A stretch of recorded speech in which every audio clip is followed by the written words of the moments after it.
A partir de agora, você vai ver o que foi destaque neste fim de semana nas redes sociais.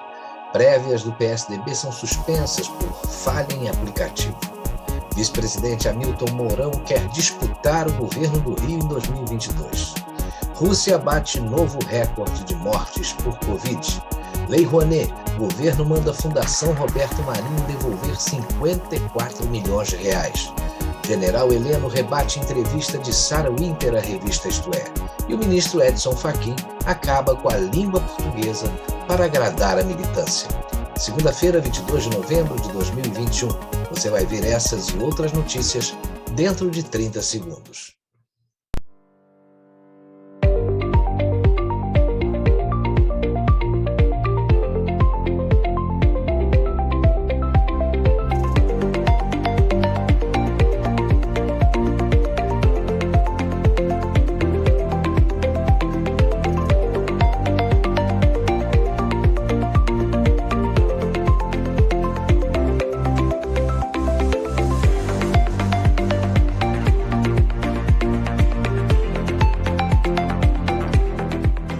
Prévias do PSDB são suspensas por falha em aplicativo.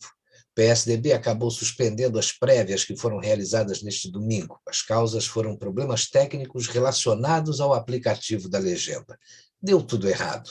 A votação, que teve início às 7 horas da manhã de ontem, seria encerrada às 15 horas e o resultado estava previsto para sair às 19 horas deste domingo.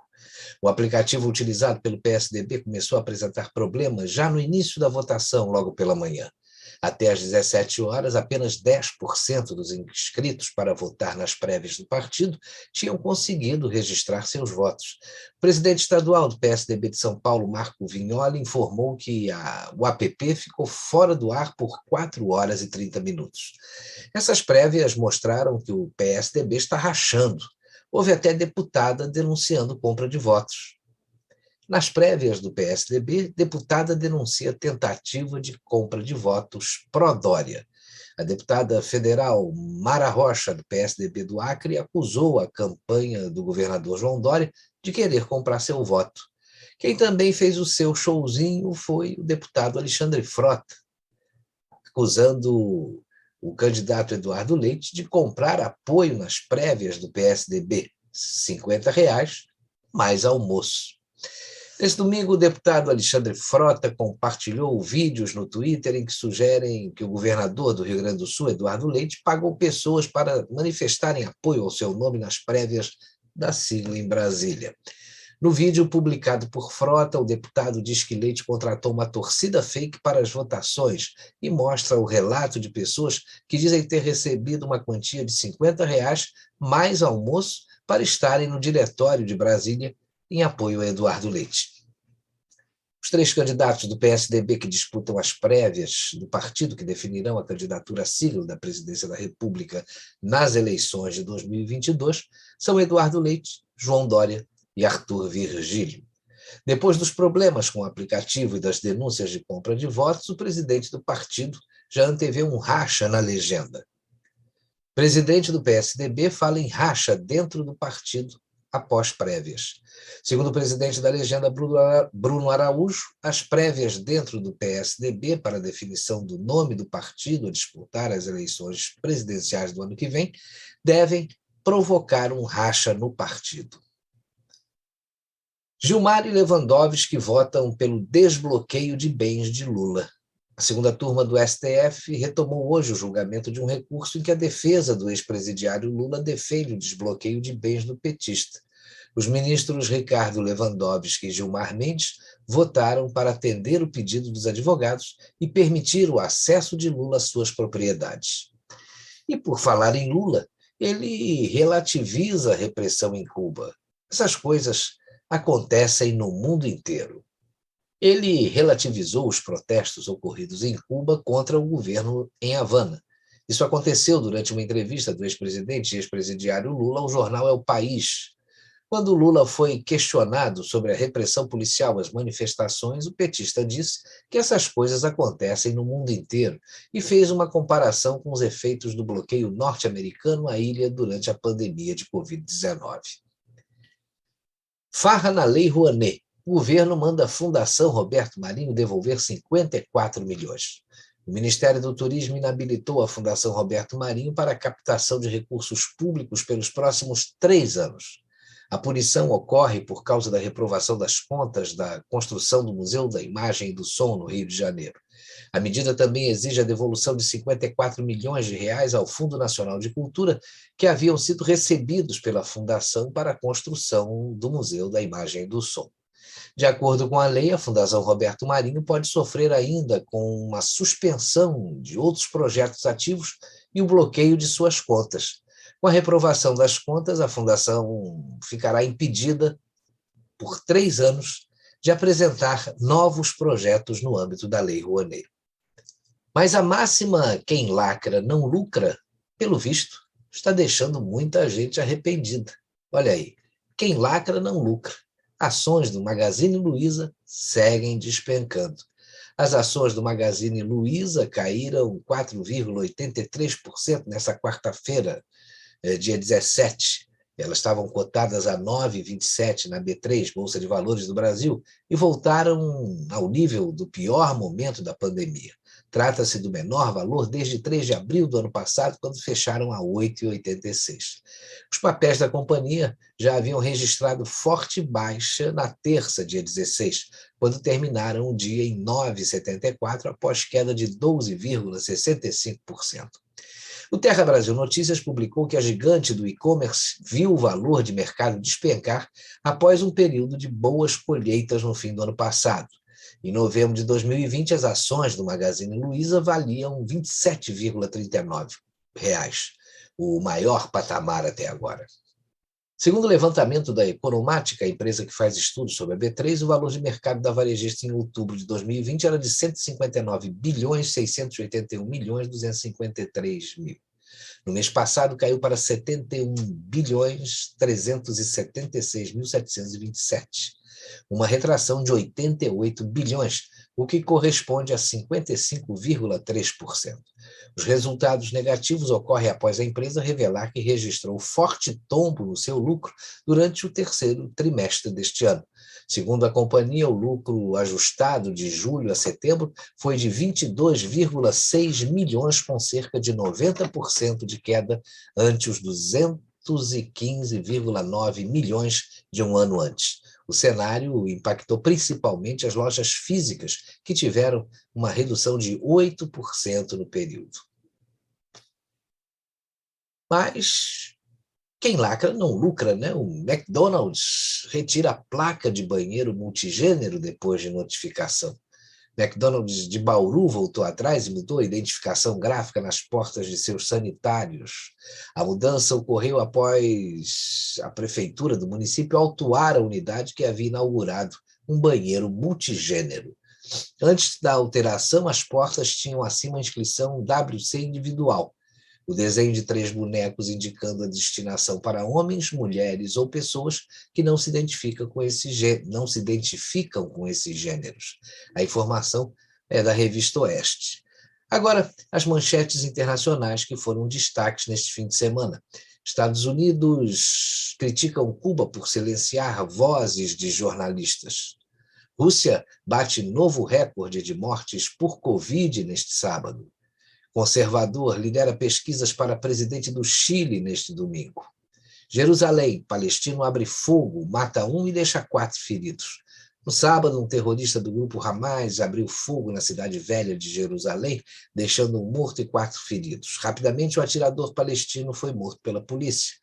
O atirador foi identificado como Abu Shekendem, um homem de 42 anos, militante do Hamas, que controla a faixa de Gaza. O movimento islâmico é considerado terrorista por nações como os Estados Unidos e a União Europeia. Avião retorna ao aeroporto após cheiro de chulé ser detectado. Uma aeronave da empresa aérea suíça, que fazia um voo de Londres, no Reino Unido, até Zurique, na Suíça, teve que retornar para o aeroporto da capital britânica por conta de um motivo nada comum: um cheiro similar ao de chulé na cabine do piloto. As informações foram divulgadas pelo site AirLive, especializado em aviação. O avião retornou ao aeroporto de Heathrow, em Londres, apenas 30 minutos após deixar o local. Em um comunicado enviado aos passageiros que pediram a compensação do valor pago, a empresa afirmou que a aeronave teve que retornar para a capital britânica em razão de um cheiro de meias sujas na cabine de comando. Agora você vai ver cenas de filme. Assaltantes roubam loja da Louis Vuitton. O assalto ocorreu em uma loja da grife Louis Vuitton em um shopping em Chicago, nos Estados Unidos. Está sendo investigado pela polícia local. Foram roubados cerca de $100 mil, aproximadamente R$560 mil em mercadorias. Os suspeitos retiraram sacos de lixo dos casacos e rapidamente limparam as prateleiras do estabelecimento, em especial as bolsas da grife. Veja as imagens.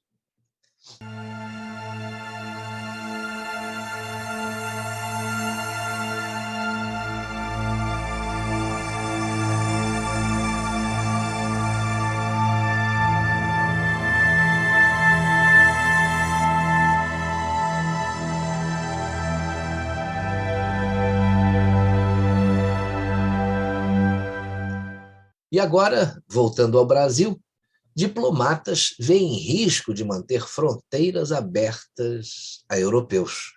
Enquanto o Brasil mantém a pandemia sob controle com as menores médias de casos e mortes em 19 meses, a quarta onda de contágios segue forte em países europeus, o que deveria deixar as autoridades brasileiras em alerta. A opinião é que o Brasil deveria impor barreiras para evitar nova onda de contágios por aqui.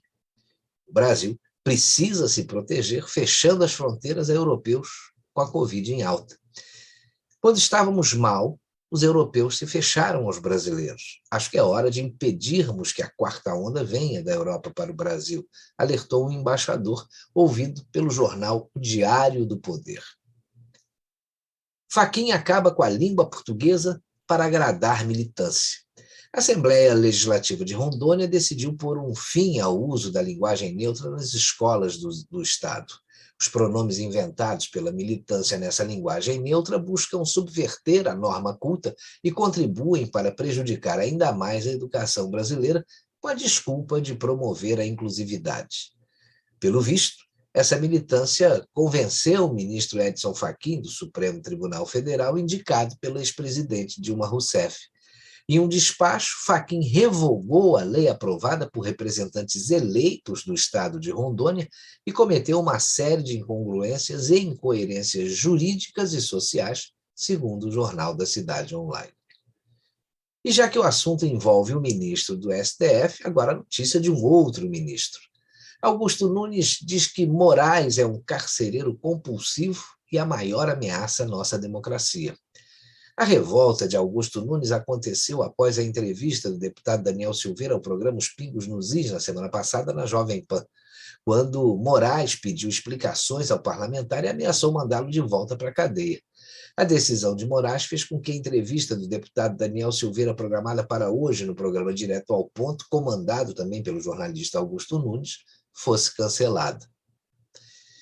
E o jornalista Alexandre Garcia diz que nem nos anos 70 viu censura como a que vimos hoje no Brasil.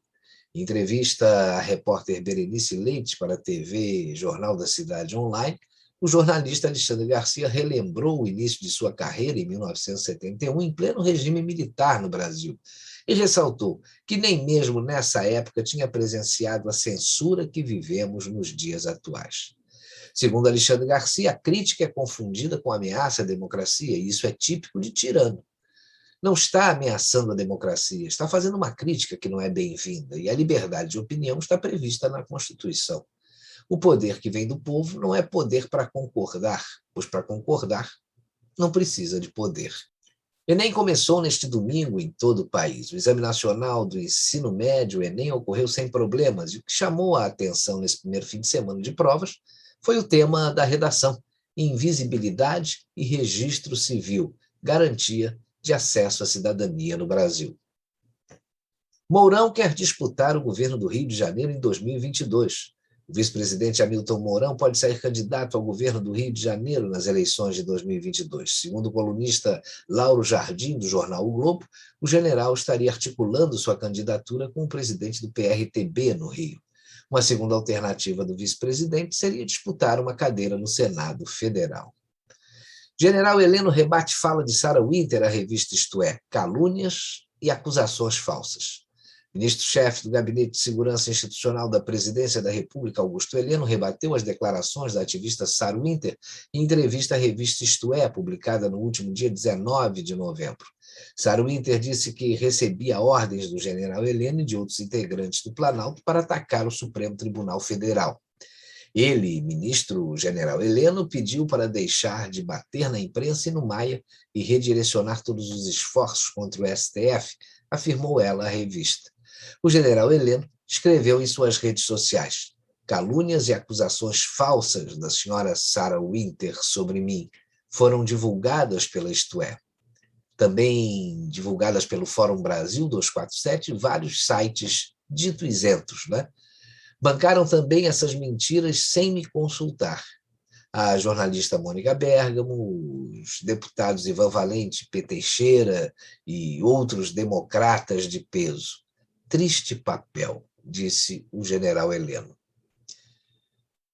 O Nas Redes fica por aqui. Na segunda-feira, dia 29 de novembro, estaremos de volta com as notícias do próximo fim de semana. Até lá.